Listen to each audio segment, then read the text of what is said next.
I never thought I'd find myself in a situation like this. My name is Jake, and for the last 7 years I thought I had a solid marriage with my wife, Rachel. We met in college, fell for each other over a shared love of music and late-night coffee runs, and eventually tied the knot in a cozy ceremony surrounded by family and friends. Sure, we had our ups and downs like any couple, but I always believed we were in it together. Lately, though, something felt off. Rachel had been acting strangely. At first, I chalked it up to work stress. Her job at the marketing firm was demanding, and she often came home late. But then small things started to gnaw at me. She became guarded with her phone, always texting but quick to hide the screen whenever I walked by. We used to share everything, but now Rachel would brush me off with a vague excuse when I asked about her day. My gut told me something wasn't right, but I pushed those feelings aside, convincing myself it was just paranoia. One evening, I was cleaning up the living room when I noticed her purse on the kitchen table. I picked it up to put it away, and my heart sank when I saw her phone peeking out. Curiosity got the best of me, and I unzipped the purse. The phone lit up as I touched it, and I could see a string of texts from a number I didn't recognize. My hands trembled as I opened the conversation. The messages were flirty and intimate, filled with inside jokes and emojis that made my stomach churn. I felt as if I had been punched in the gut. Who was this guy? The texts suggested they were meeting up. My mind raced back to the nights she came home late. The pieces of the puzzle began to fit together in the most horrifying way. Rachel was cheating on me. I waited for her to come home, my heart pounding with anger and betrayal. When she walked through the door, she wore that same smile I had loved for years, but it felt like a mask draped over her deceit. I confronted her right then and there. "Who the hell is Mark?" I blurted out, feeling every ounce of my trust shatter with those words. Rachel's face went pale, and for a moment she looked genuinely shocked. "What are you talking about?" she stammered, but I wasn't buying it. I laid the phone out on the table, showing her the messages. The confrontation spiraled into chaos as she tried to deny everything, claiming it was just a friendship, that I was overreacting. But her excuses fell flat, and I could see the lip-biting guilt flickering in her eyes. "How could you do this to me, to us?"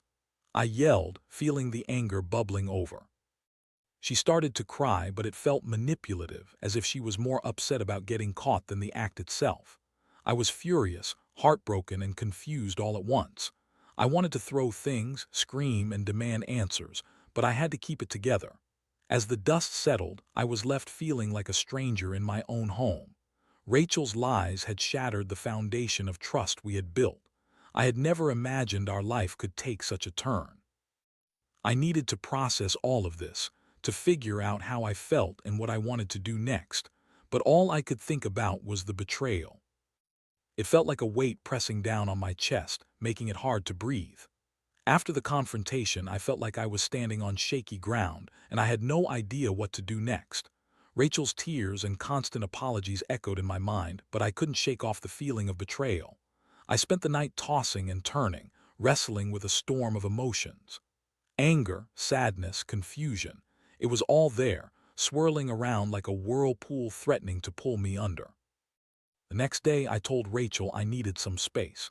She insisted that we could work through it and that she would do anything to fix things, but I wasn't ready to listen. I packed a bag and went to stay at my brother's place. Jake was a good guy and always knew how to put things in perspective. As I sat on his couch, I recounted the events of the previous night, and he listened patiently. "Man, I'm really sorry you're going through this," he said. "But you deserve better. You shouldn't have to put up with that." I nodded, feeling the weight of his words. I had always prided myself on being a loyal husband, and now I felt completely lost. Every time I closed my eyes, I pictured Rachel with Mark, the guy who had so slyly slipped into our lives. It was infuriating to think about how she had been making plans to replace me while I was blissfully unaware. I couldn't let that go unpunished. The anger inside me shifted from a feeling of betrayal to a burning desire for revenge.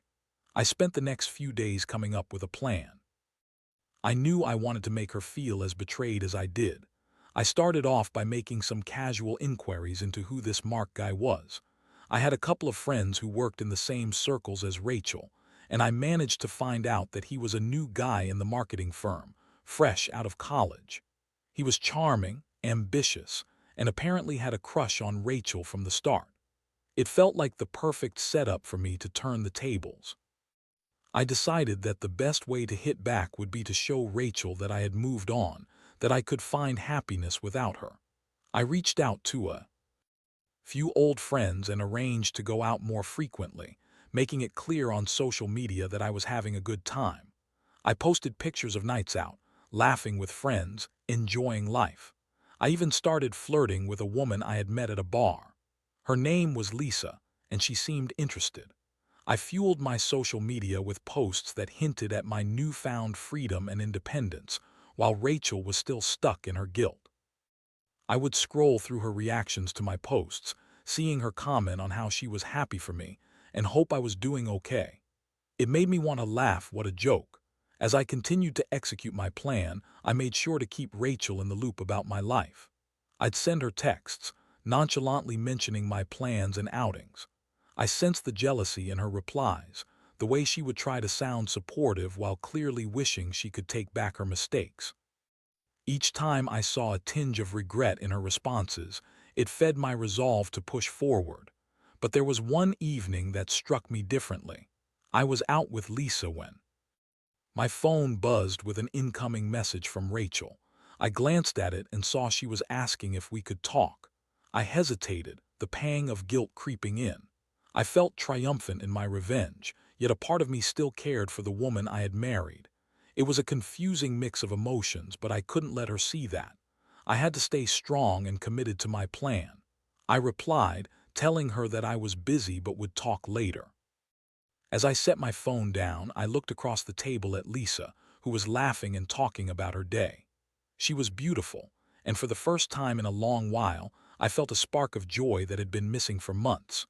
It was a reminder that I could move forward, and I needed to keep my focus on reclaiming my life. But as I sat there, I couldn't help but wonder if this cycle of revenge would truly heal the wound Rachel had caused. Would it give me the closure I needed? Or would it only lead to more chaos? For now, I was committed to my plan, enjoying every minute of my newfound freedom while she wallowed in her guilt. But deep down, I knew this chapter was far from over.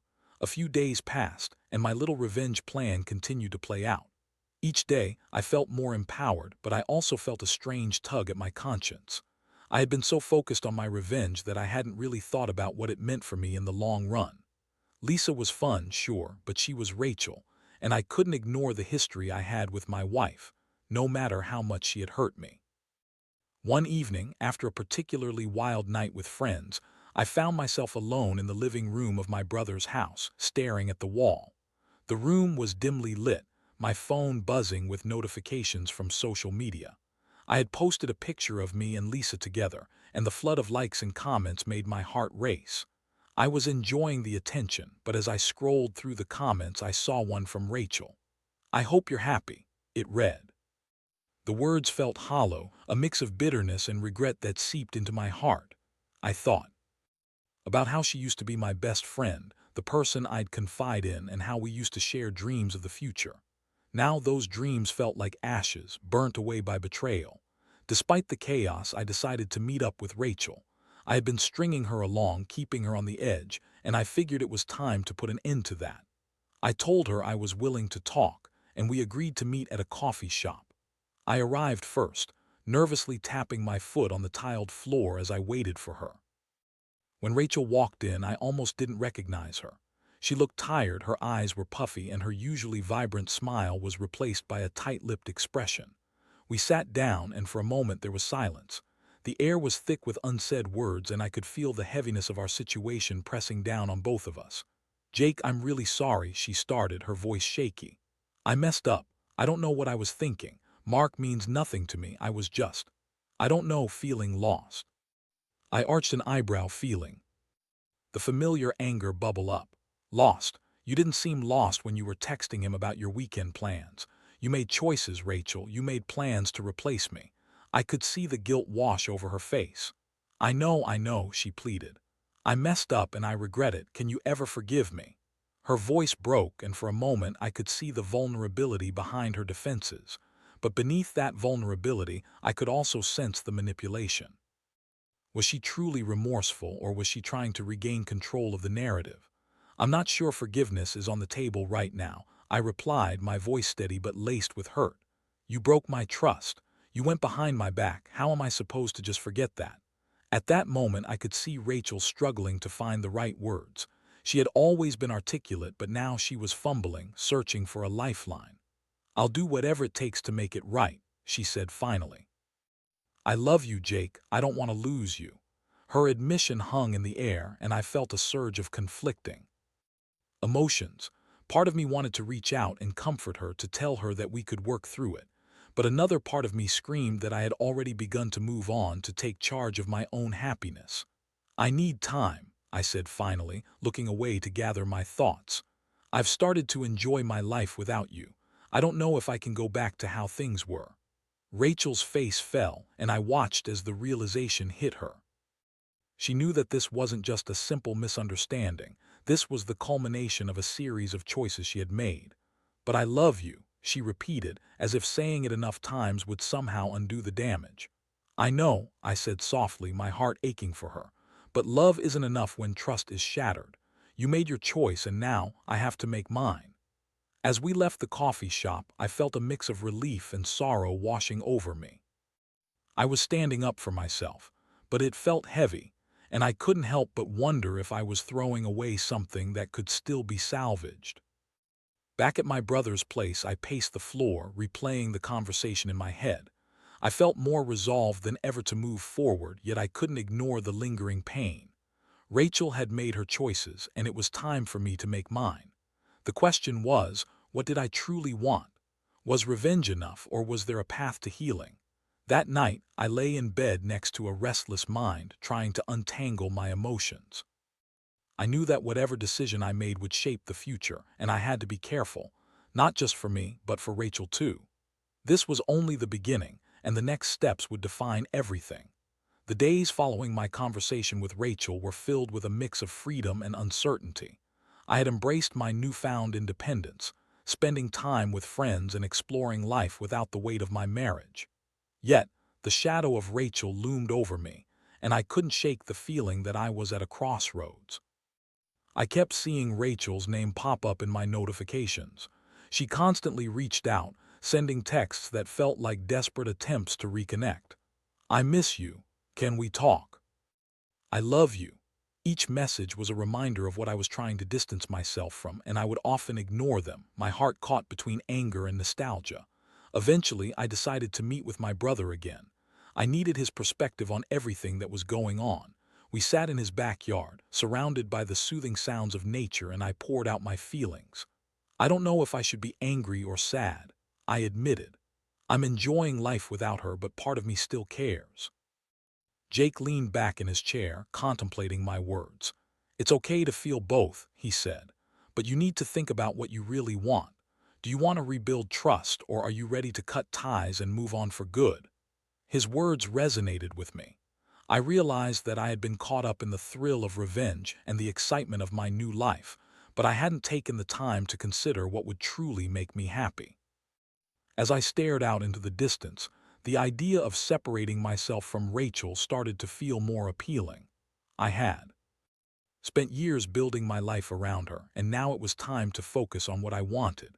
That evening, I received another text from Rachel. This time, she asked if she could come over to talk. I hesitated, knowing that I had to face her again. Yet I felt a strange sense of resolve wash over me. I had spent enough time playing games. It was time to lay it all out on the table. When Rachel arrived, she looked different, still vulnerable but also more determined. She walked in, and I could see the tremor in her hands, the way her eyes darted around the room as she searched for the right words. Jake, I've been doing a lot of thinking, she began, her voice shaky. I know I messed up, but I want to show you that I can change. I never meant to hurt you, and I hate that I did. Rachel, saying you're sorry isn't enough at this point, I replied, trying to keep my voice calm. You made choices that hurt us both. I can't just overlook that. She nodded, tears streaming down her face. I know, and I don't expect you to forgive me right away, but I want to work for it. I've started seeing a therapist to understand why I did what I did. I'm trying to figure out my issues, and I hope you can see that I'm serious about making it right. Her admission caught me off guard. I had seen the signs of her unhappiness, but I had never realized the depths of her issues. I appreciate that you're trying to change, but I'm not sure if it's enough for me to come back, I said, my heart heavy with uncertainty. Please just give me a chance, she pleaded, desperation creeping into her voice. I'll do anything. I love you, Jake. I don't want to lose you for good. I paused, studying her face, searching for sincerity behind her tears. I could feel the tension in the air, the weight of our shared history pressing down on both of us. As much as I wanted to believe her, a part of me couldn't help but wonder if this was just another attempt to manipulate my emotions. Rachel, I need to be honest with you, I said slowly. I've started to find happiness in my own life without you. I'm not sure if I can go back to the way things were, and I don't want to be just a safety net for you to fall back on. She looked crushed, and for a moment I felt a pang of regret, but I had to stand firm. I think we both need time apart to figure out what we want. I can't be the person to help you fix your problems, and I won't let you pull me back into a situation that hurt me deeply. Rachel sighed, her shoulders slumping in defeat. I understand. I just hope you'll see that I can change, that I'm willing to fight for us. I hope so too, I said quietly, watching as she turned to leave. The transformation from a united couple to two people drifting apart felt surreal. As she walked out the door, I felt a strange mix of relief and sadness. I was standing my ground, but I was also acutely aware that this decision could change everything. In the aftermath of our conversation, I couldn't help but wonder if I had made the right choice.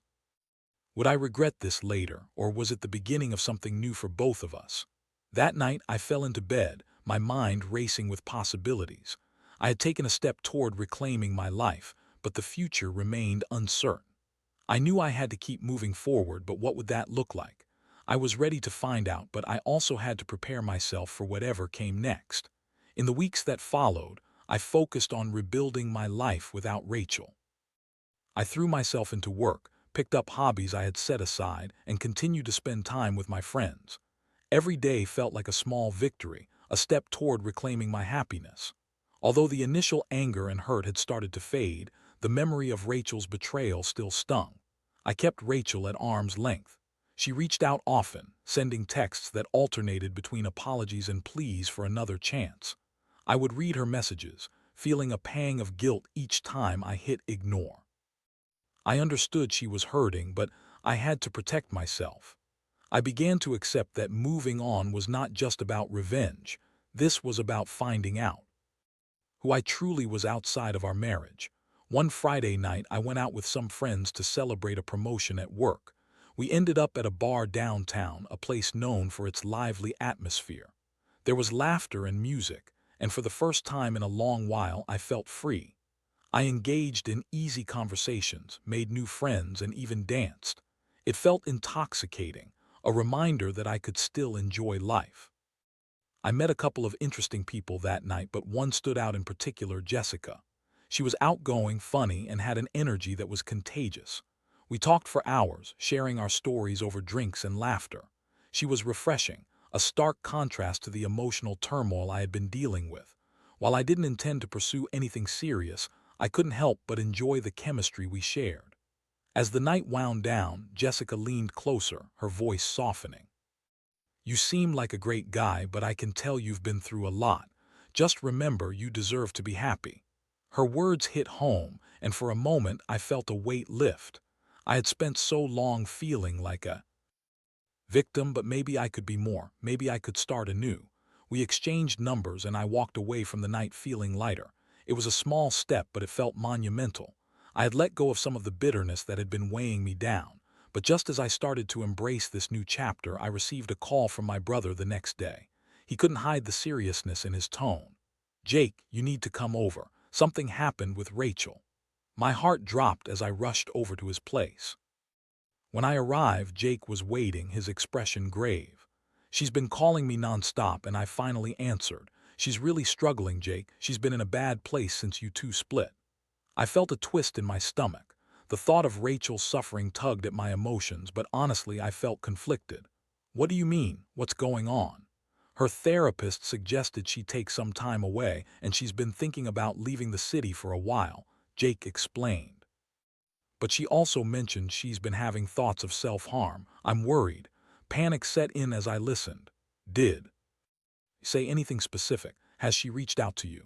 No, but I think she needs help, Jake said firmly. I know you're hurt, but she's still your wife and deep down you care about her. It was true. I still had a flickering flame of concern for Rachel, but I was also afraid. I didn't want to get dragged back into the chaos of her life, yet I couldn't shake the feeling that I needed to do something. Maybe I should talk to her, I said reluctantly. But I don't know if I'm ready for that. Just be honest with her, Jake. You don't have to rekindle anything, but letting her know you care might make a difference, Jake advised. That night I texted Rachel, letting her know I wanted to meet. I felt a mix of hesitation and determination. I couldn't ignore her cries for help. I had to address my feelings, even if it meant facing her again. When we met at a park the following day, the air was thick with unresolved tension. Rachel looked fragile, and seeing her like that stirred a complicated mix of emotions inside me. The anger was still there, but so was a sense of concern for the woman I once loved deeply. Thanks for coming, she said, her voice barely above a whisper. I didn't want to drag you back into my mess, but I'm really struggling. I sighed, the weight of it all pressing down on me. Rachel, you hurt me deeply, but I can see that you're in pain. What do you need from me? I just want to be okay, she replied, tears welling in her eyes.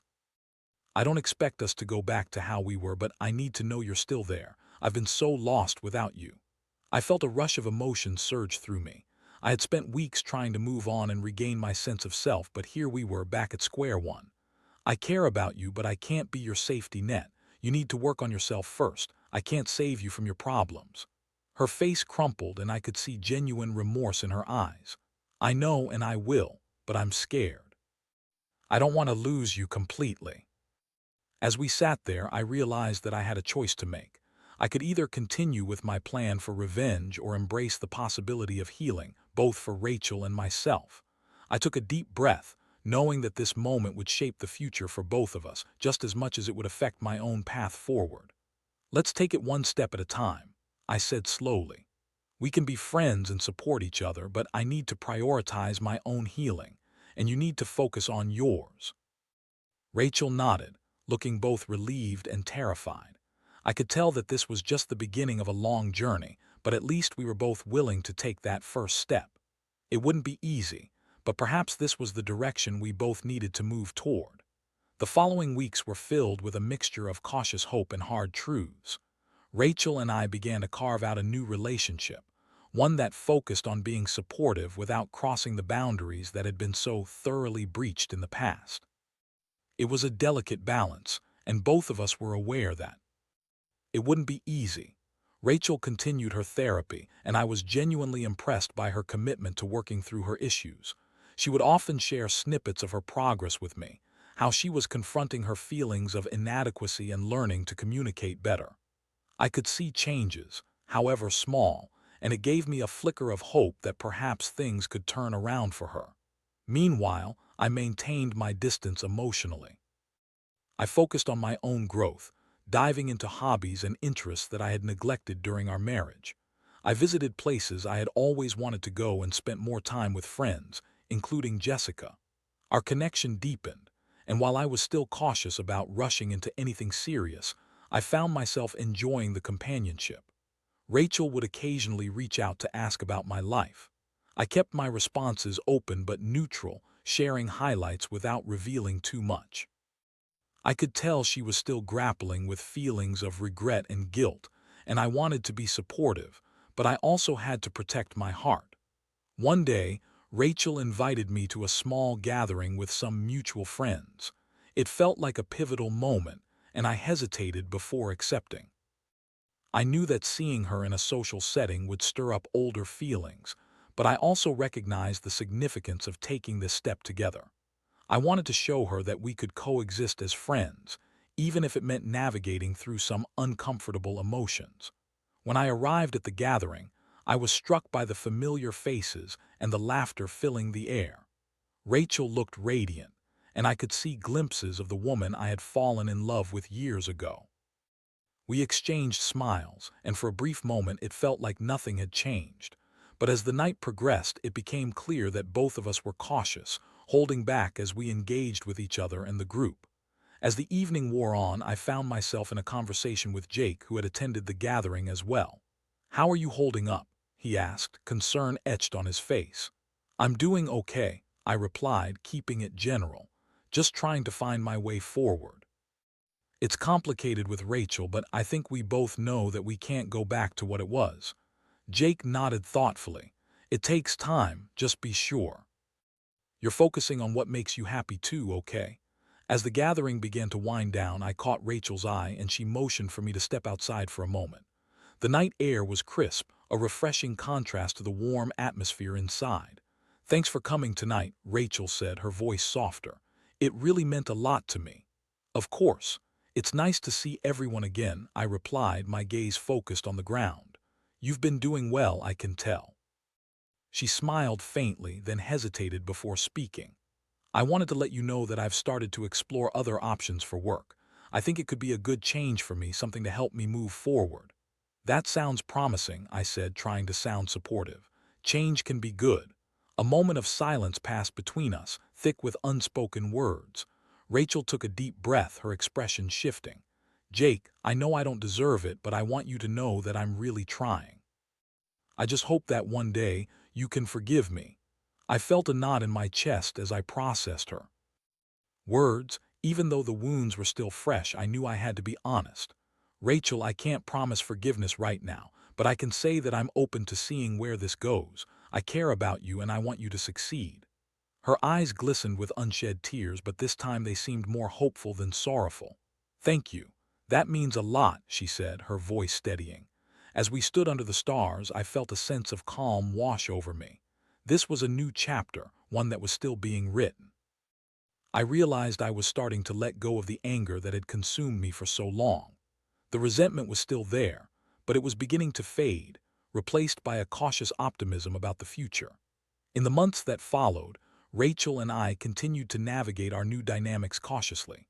We became friends, slowly building a foundation of trust that had once been shattered. I was proud of her progress, and I found myself cheering her on as she flourished in her career and personal life. As for me, I kept moving forward, exploring new relationships and rediscovering who I was outside of a marriage. Jessica and I remained close, but I was careful not to rush into anything serious. I was learning to prioritize my own happiness, and it felt liberating. In the end, I had realized that sometimes healing isn't about revenge or dwelling on the past.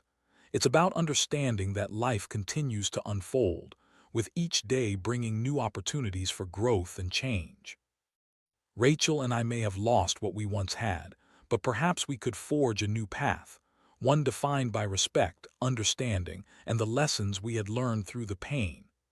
This experience taught me about resilience, the importance of self-worth, and the power of forgiveness, even if it takes time. I may not know what the future holds, but I do know that I'm ready to embrace it, one step at a time.